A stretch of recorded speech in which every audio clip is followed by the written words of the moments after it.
Okay, guys, so I woke up this morning and I was really excited. I got to check my Powerball ticket, my $2 Powerball ticket with a potential jackpot of $700 million annuity or $443 million cash. Now, I didn't win, and it's really good for the globalists and the cultural Marxists that I didn't win, because if I did win, there would be hell to pay, all right? We would have to knock at least $400 million off of the Soros fund, because this money would be spent directly to combat that. But I didn't win. Maybe we'll get lucky and the person in Maine or Massachusetts who won will, use their jackpot to do what I was going to do. But since we can't count on that, here we are. We're back. We're here again.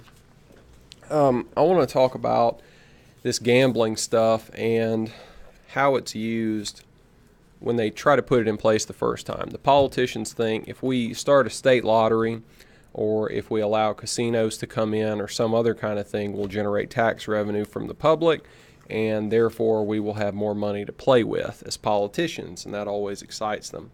Oh, by the way, they'll be able to give out the concessions and the licenses to their friends, who will then become rich and give them some kickbacks.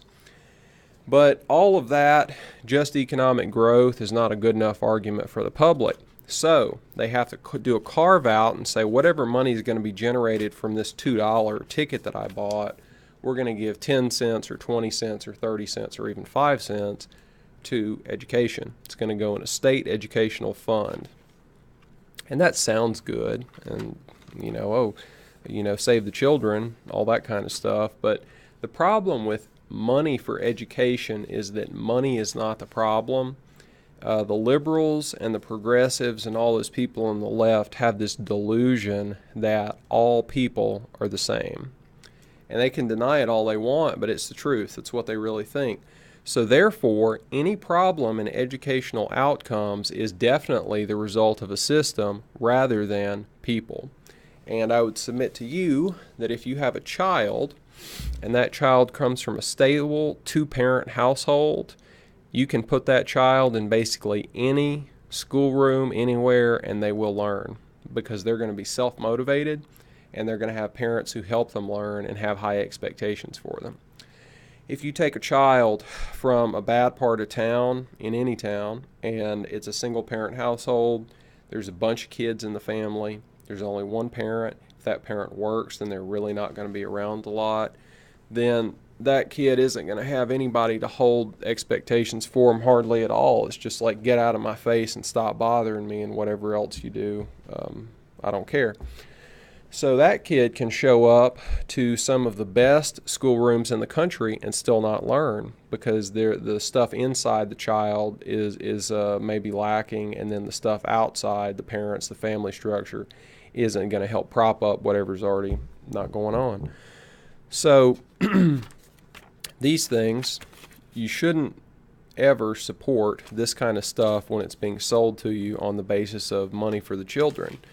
I've done primary first-hand research on the school districts in my area, and what I found was that the schools that have the good students spend, I think, $9,000 or $10,000. I don't know if it's a year or semester. I think it's a year. I think they spent $10,000 a year on their students. Really good outcomes. The bad schools in the school district spend anywhere from $16,000 to $20,000 per student, and they have absolutely horrible outcomes. So the school district is desperately trying to spend its way out of its failure, and it can't do so. And I'm talking about, these are some bad outcomes. The school district specifically that I mean has one school in it that would be in the top 10% in the nation, and then the bad ones are going to be in the bottom 10%.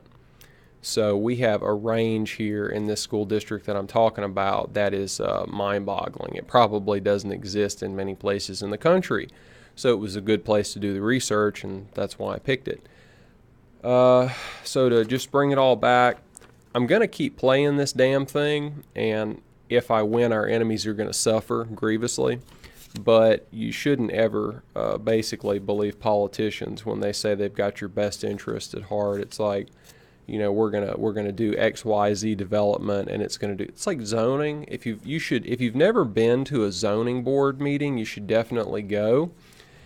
Pick one where they want to rezone something to do a development, and write down or record all the shit that the developers tell you. They lie. They say that everything's going to be great, the world's going to be perfect, and then 2 or 3 years later, when they finally get cracking, you'll see how different the real project is from whatever they said to get the land rezoned.